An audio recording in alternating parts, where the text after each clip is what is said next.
cash conversion cycles ng working capital management. Cash conversion cycles it properly. And then on Wednesday practice tayo, extend natin natin sa working capital management. And then by Friday, written work number 1. Kailangan talaga natin ka-record ito para sa mga wala kayo. Okay, so once again, this is lesson 6. This is cash conversion cycle. Before we start our lesson, let's have a recall of some of the concepts we discussed last night. So what you're going to do is take a look at scrambled letters and words below, and then unscramble them into concepts related to cash conversion cycle. Okay? Sige. Let's start with this one.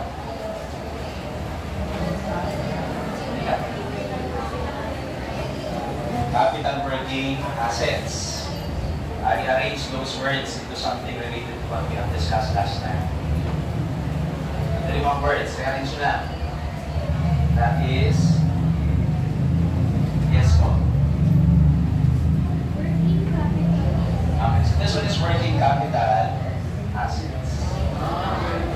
So aside from rearranging the letters, rearrange the words as well para maging related sa discuss natin last time. How about this one?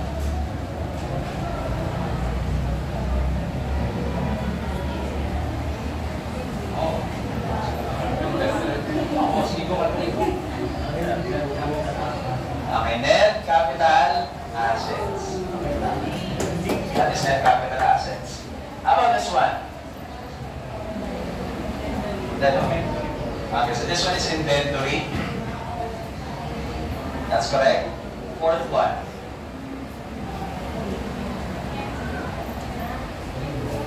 What's that?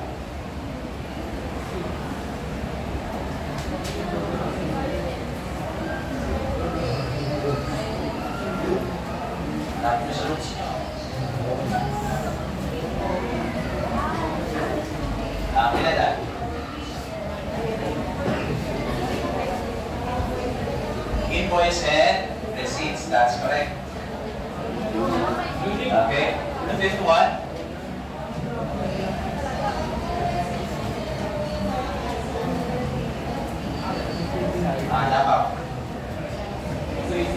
Okay, so this one's operating cycle. And then finally, last one.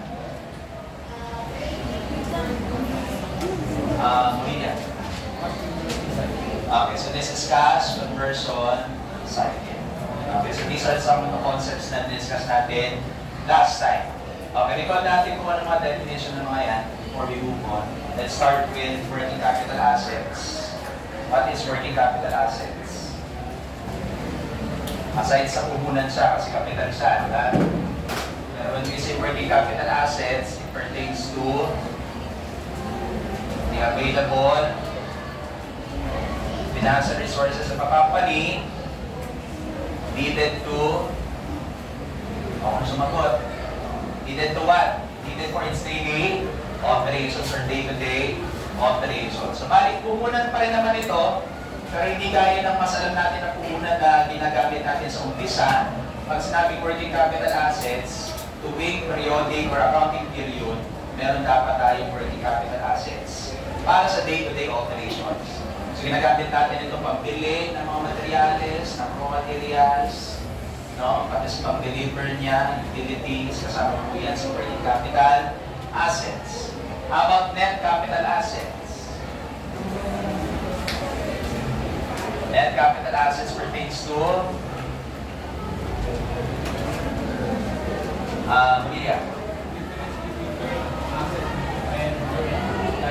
Okay, that's correct. So kapag net capital assets, may formula naman tayo dyan.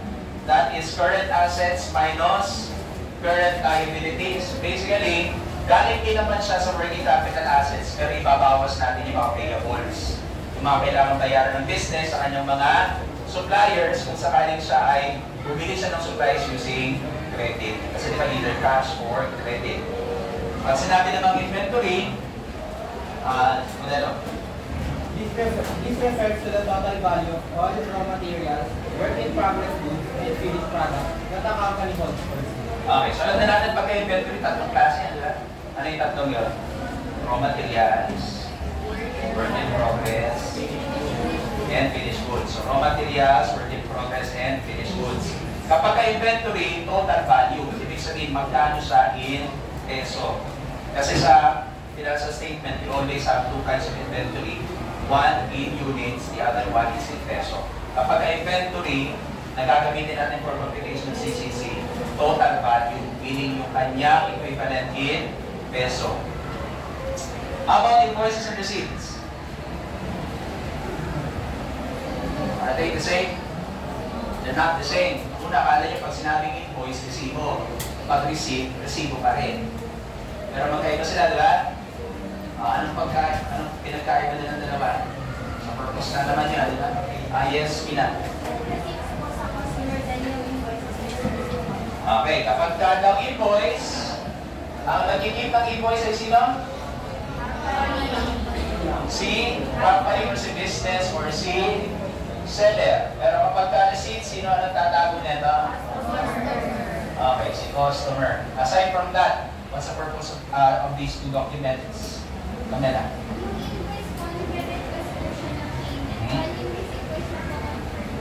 Okay, very good. Pag sinabing invoice, this requests payment. Pag sinabing receipt, this confirms payment. So, halimbawa, sino ba dito may bisikleta at nakapag-try na magpaayos ng bisikleta sa shop? Ayan, di ba kapag magpapaayos kayo, tapos binigyan kayo ng pyesa, may service lang kasama, before kayo magbayad, binibigyan muna kayo ng kapirasong papel. Nakalista doon yung mga ginamit, ng mga materyales, mga parts, and then magbabayad ka. Tapos pagka nagbayad ka, bibigyan ka ulit ng kapirasong papel. Yung unang papel na ibibigay sa'yo na may listahan ng mga ginamit mo or mga parts, mga service na binigay sa'yo is what we call invoice. Nagre-request si business na kailangan mong bayaran yung nakalista doon. Kapag sinabing receipt, pag nagbayad ka na, ito yung bibigay sa'yo as confirmation na ikaw ay bayad na. Naintindihan po ba? That's why it's very important na si business ay may copy ng invoice. Di ba, wala siyang copy ng resibo? Basta dapat may copy siya ng invoice.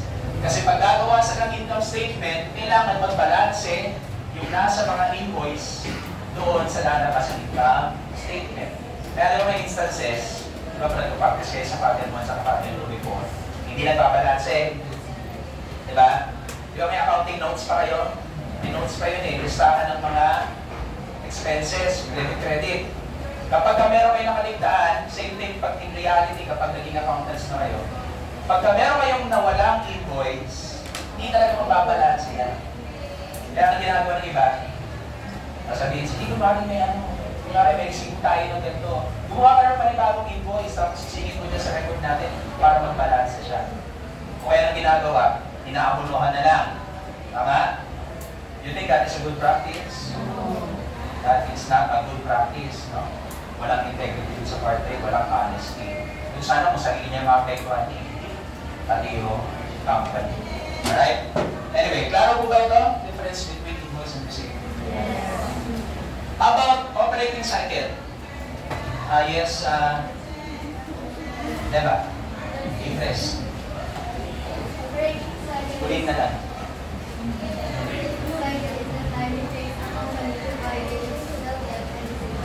Okay, so kapag operating cycle, mula sa supplies, pagbili ng supplies, hanggang yung supplies na ibenta, tapos maghihintay na lang sa seller makulit yung payment. Pag sinabi naman cash conversion cycle, yes, hindi na. Cash conversion cycle pertains to the time it takes for the business to convert its inventory, traffic, or income, or financial resources. Okay, so pag cash conversion cycle, simula pa rin sa supplies, di ba?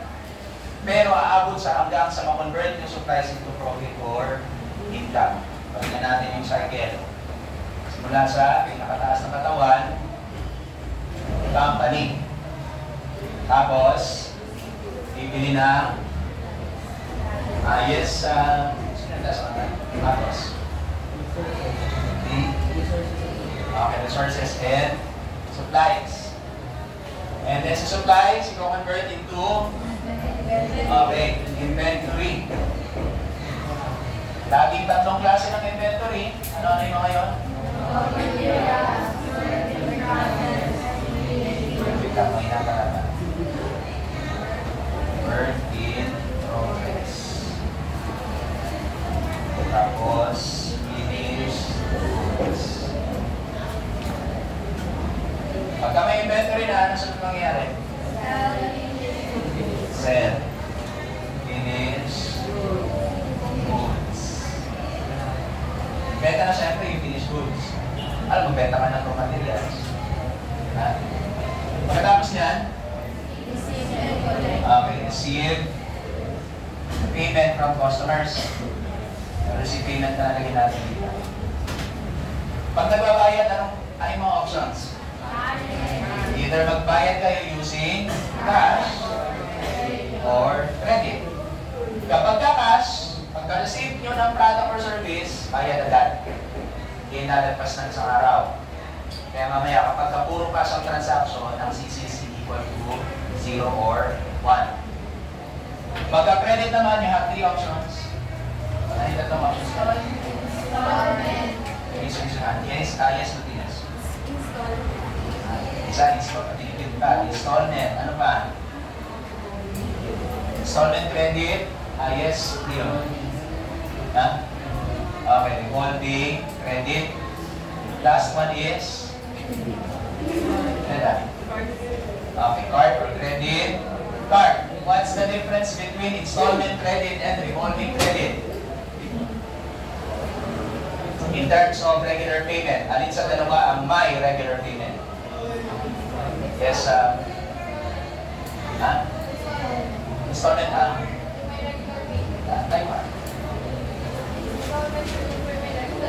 okay, installment yung may regular payment. So, simula, since birth kayo na umutang ng item, hanggang sa dulo ng walang hanggan, kung 2,000 ang binayad nyo sa unang buwan, tuloy-tuloy yun hanggang matapos siya. That is installment. Kapag ka naman revolving, okay, example is, buy now, pay later. Wala po sa regular payment. Example nito yung pay later kayo. Pay later, no? Yung example natin last time. Sino yung Shopee owner na? Sige natin ang example na. Si Batalyones. Ayan. So yung mga items na binili niya, para kay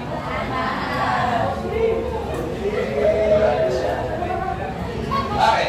So installment with regular payment, revolving without regular payment, credit card, you can do both. Pwede kang mag-installment, pwede kang mag-revolving. Next, pagka-receive ng payment, tanggalin lahat ng kailangang bayaran ni company. So less payables. Siyempre, may mga pinayaran sa consignment, may post-pay, may suppliers, credit. Pag natanggal yung payables, yun ay magiging profit na or income. Na finally, mapupunta ka nila. Mapupunta ka rin. Now, the difference between operating cycle and cash conversion cycle is, hanggang saan ang operating cycle? Hanggang collection of payment. So, bali, pag nagbilang kayo ng araw, tas ang binilang nyo lang is hanggang receiving of payment, this is operating cycle. Kasi diba, araw ang binibilang natin or buwan. Ha? Pag umabot kayo ng profit or income, this is what we call cash conversion cycle. Nakuha? Nakuha? Auto, nakuha? Yes. Okay, say properly. Alright, let's move on to continuation of our lesson.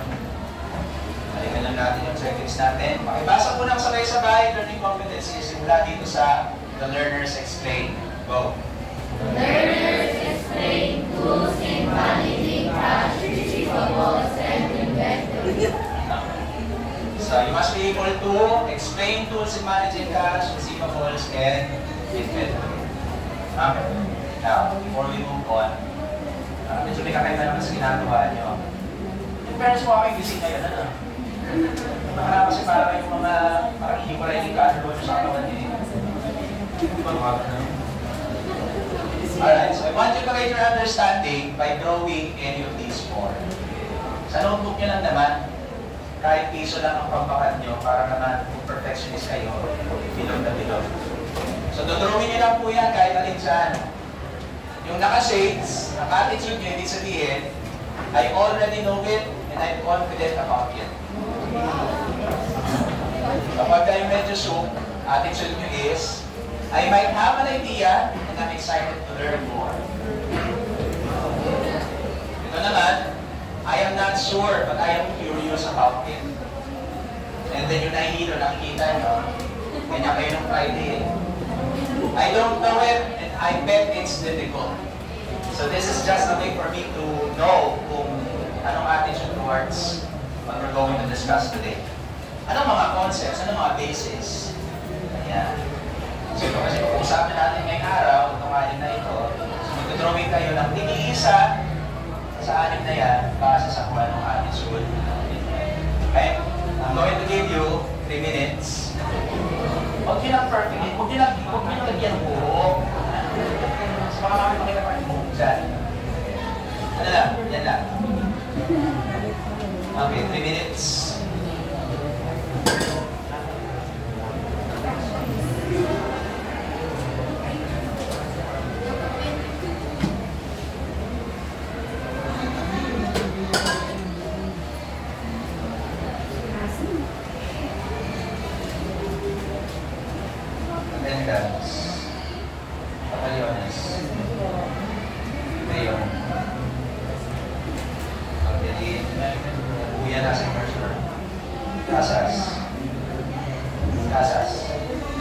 Absent.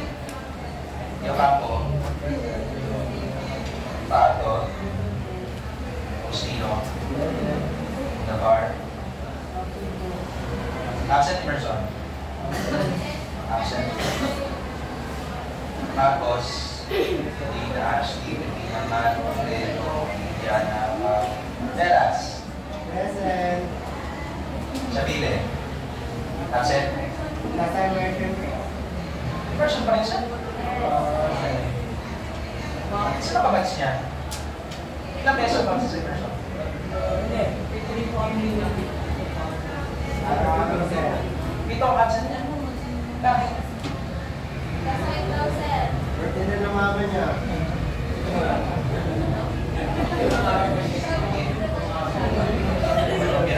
Ernida. Buena. Emerson. Emerson. Matilando, Anggo, Kamason, Nagsabi. Bukol, Karma, Mingawan, Cansino, Conte, Cordero, Cruz, Dia, Sierra, Hernandez, Torres, Dato, Magdado, dyan ano? O, Deca, Axel.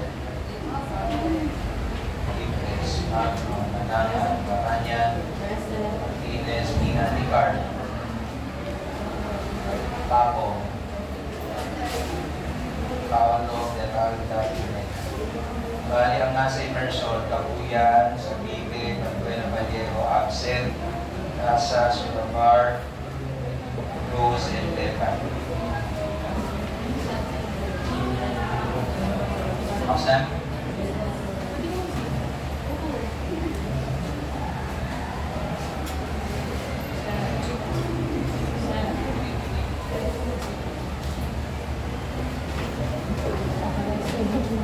Hit naman yan. Diba? Ayun.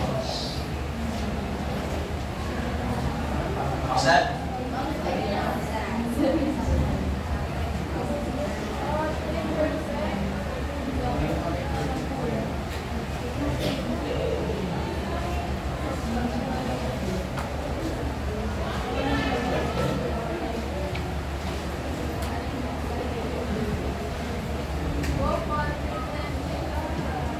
Okay, sige.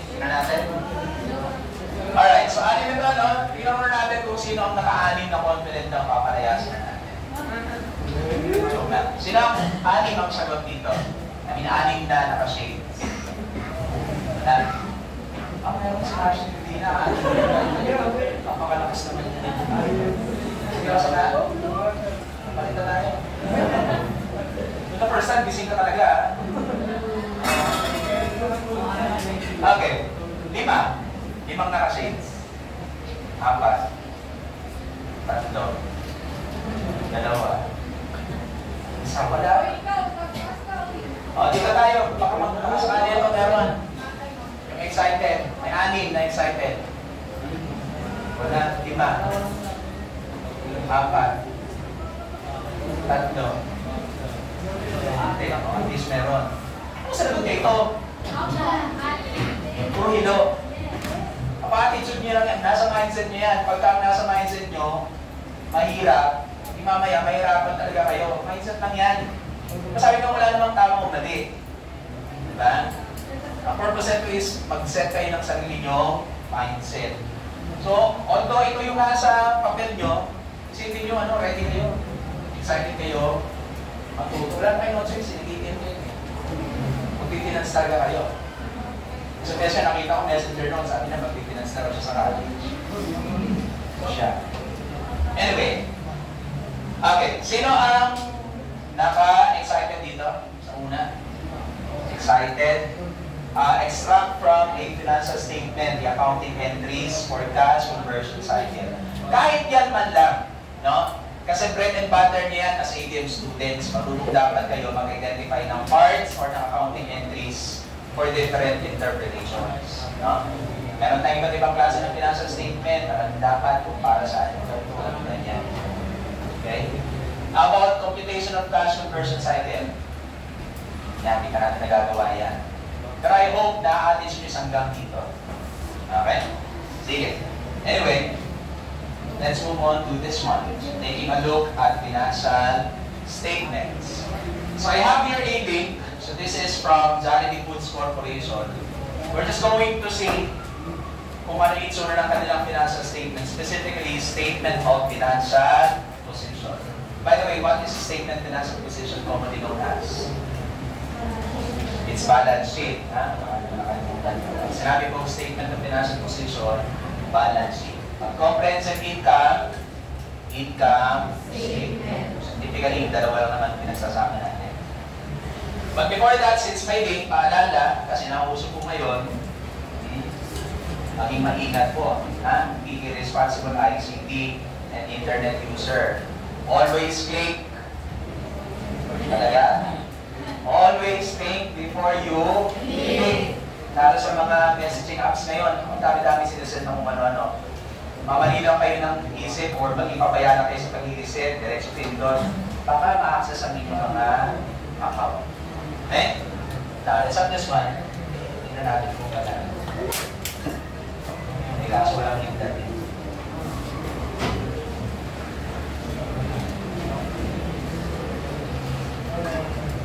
Kita? Alright, so this one is website of Jollibee Foods Corporation and its subsidiaries. Marami siyang mga under, diba? Chowking, Red Ribbon, marami yung under. So this contains its annual reports, but again, we're going to focus on its statement of financial position. Just this one. Nakakahilo kasi nasa masyadong marami entry. So sinamarize ko na para sa inyo. Siyempre, kahit ako eh. Okay. Kita?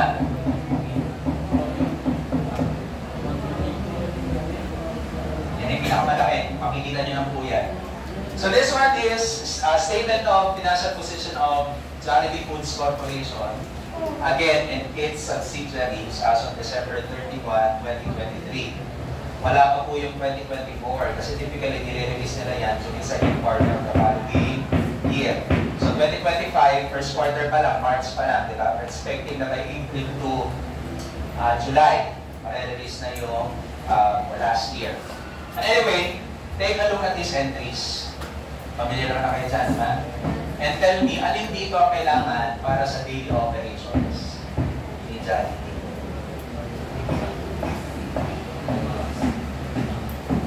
dyan ang kailangan for daily operations ni Jollibee?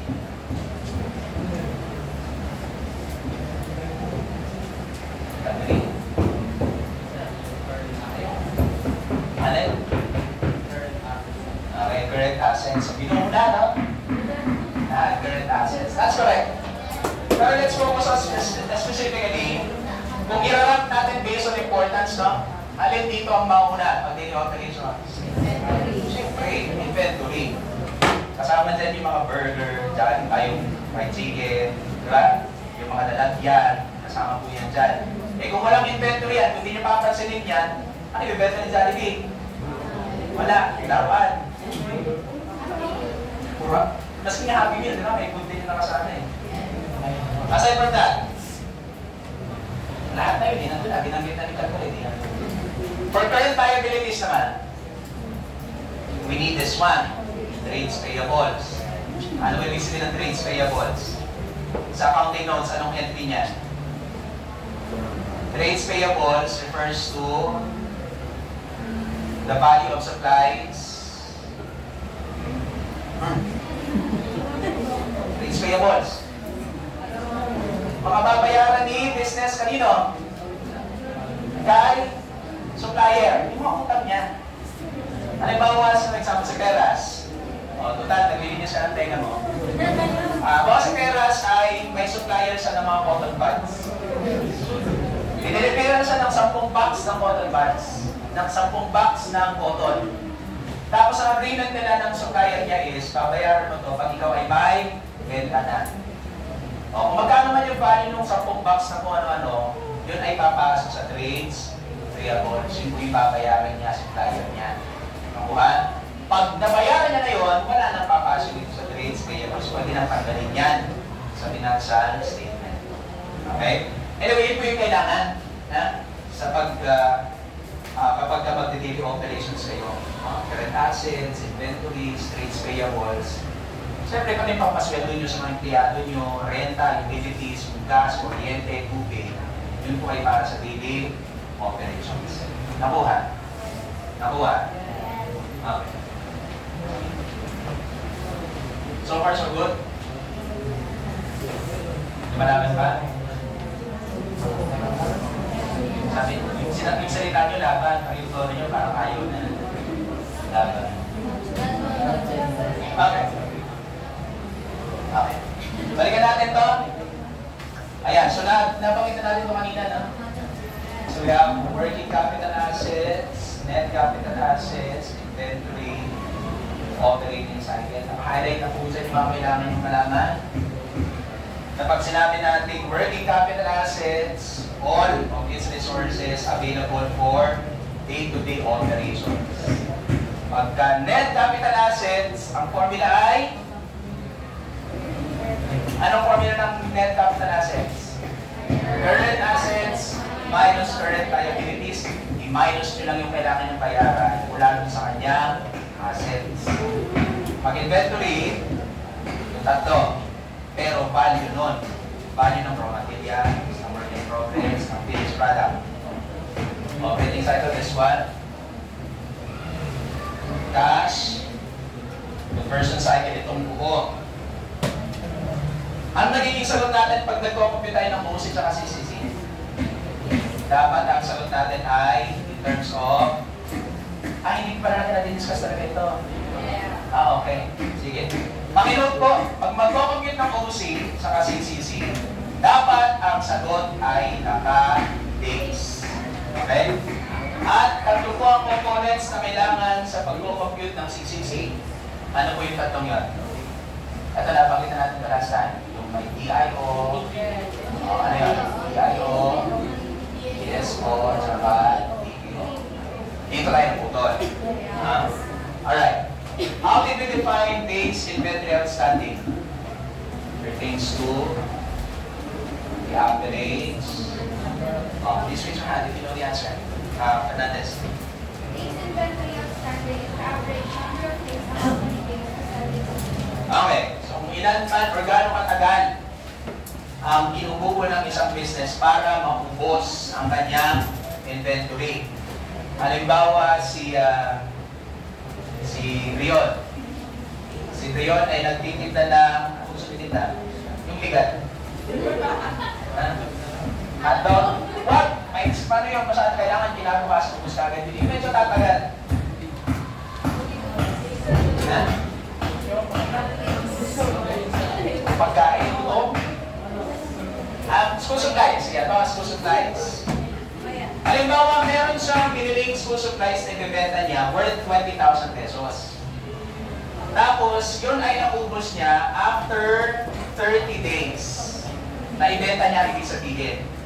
Ibig sabihin nun, ang DIO ng business ni Brion ay 30 days. Yun po kasi kung gaano katagal bago maubos ang laman ng kanyang stocks or supplies. Okay? Klaro yung sa DIO? Gaano katagal bago maubos ang inventory? How about DSO? Yes, Milano. Take a look. Alliance suggests the average number of days of company days to receive or collect pay or customer after making a statement. Okay. So days, sales outstanding, pagkabenta, siyempre, di ba, dalawang option nga ang pagbabayad. Pwedeng cash, pwedeng credit. Pag cash yan, on the spot, kolektado ka agad ang bayad. Pag credit, tatagal. So, halimbawa, gadget yan, siyempre, cellphone, laptop, mamahalin, camera, mamahalin. Bibihira na nga kayong mag-cash. So, typically, ang customers magbabayad yan, installment or revolving. So, in either of those cases, wala niya sabihin na makukumpleto yung bayad after, say, 30 days, 60 days, 90 days, depende. Pero kung kailan mo makakolekta yung 100% ng payment, yun po yung tinatawag na DSO. How about TPO?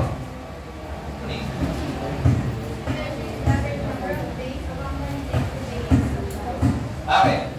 Siyempre si business may kailangan bayaran. No? May kailangan sa bayaran. Kung gaano man katagal bago nyo mabayaran yung kanyang payables and credit, yun po yung tinatawag na DPO. Okay? Maniwala? Maniwala?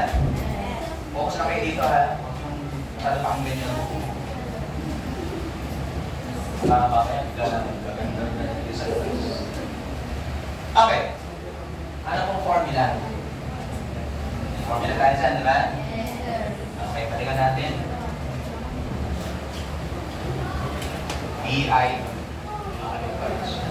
DIO.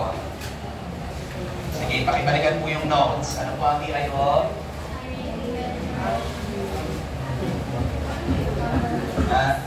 Marcos.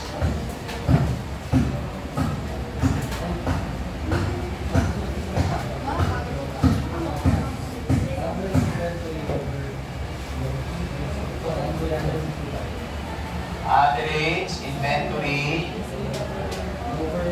over cost of goods sold times 365 days. That is days of the week. How about DSO?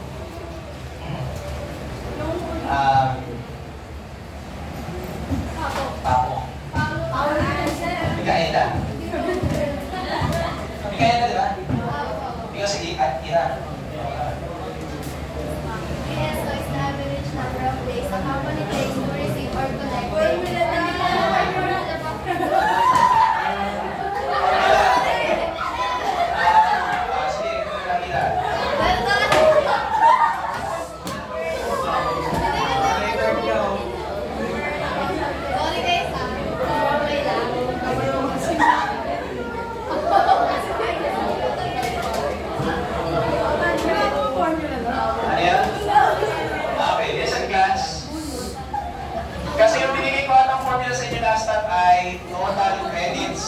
Pakinote po, instead na total, net credit sales.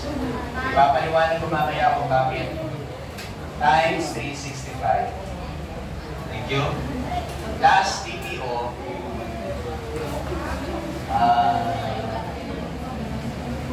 Sino net ba? Yes, Manangan. Manangan. Para yan.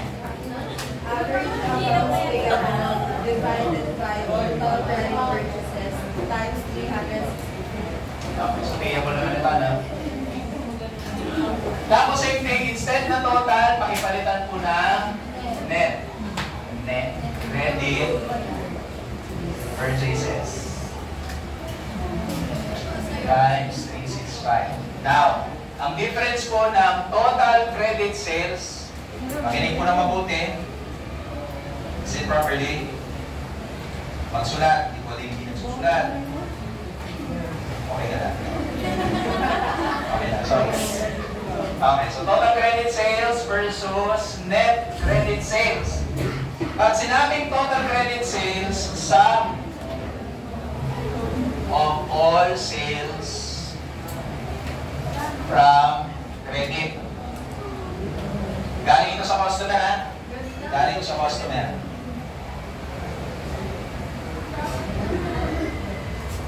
Pagka net credit sales, total pa, di ba? So lahat. Halimbawa, si Magno, meron siyang gadget store. Nagbibenta siya ng laptop, ng cellphone, ng camera, whatsoever, lahat ng klase ng gadget. Tapos, nung nakaraang buwan, nakabenta siya ng mga ganon, ang total value is 500,000 pesos. Yun yung kanyang total credit sales, 500,000 pesos. Pero kasi di ba may instances na binabalik? Diba kasi defective? O kaya naman may discount, kaya may voucher. Ibabawas po natin yun sa TCS. Yun po yung lumalabas na NCS. So, minus returns. Minus allowances. Minus discounts. Lahat ng klase ng discount. Naka-voucher man yan, naka-promo man yan, whatsoever. Papasok po yan dito sa minus sa TCS. Para makuha yung net credit sales. Kasi paano pag walang binalik? Wala rin discount. E di yung total credit sales nyo, siya na rin ang net credit sales nyo. Okay? And the last thing, CCC. Ano ang CCC formula?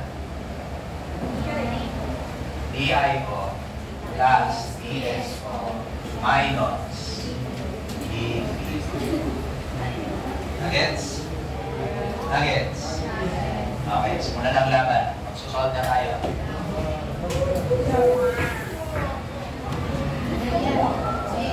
Okay, isingin nyo sarili nyo, lumagan yung isip nyo. Pinalak sa puta, hindi ang katawan, baka bigla kayo makatulog dyan.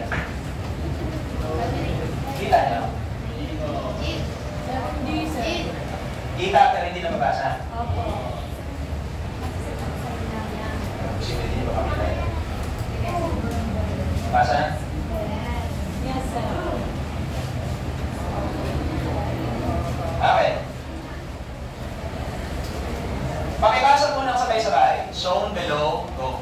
Shown below is the summarized accounting entries for the computation of cash conversion cycle of buy-by cycle parts and equipment.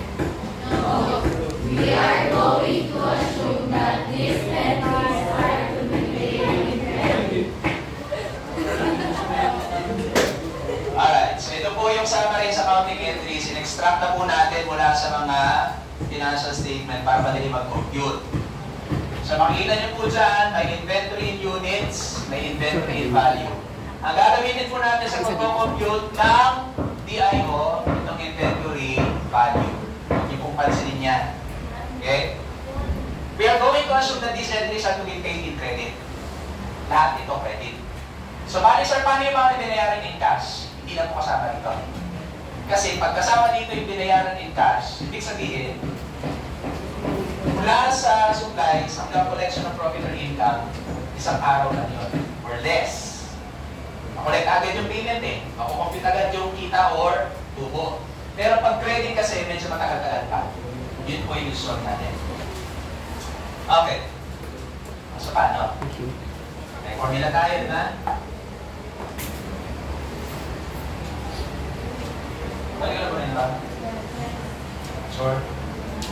Kaya magagalit ha? Kasi natin yung eraser.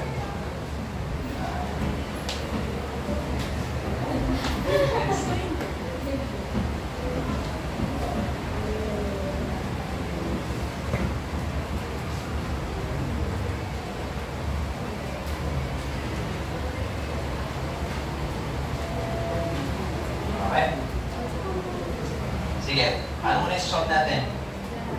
Siyempre, DIO. By the way, this is CCC for 2015.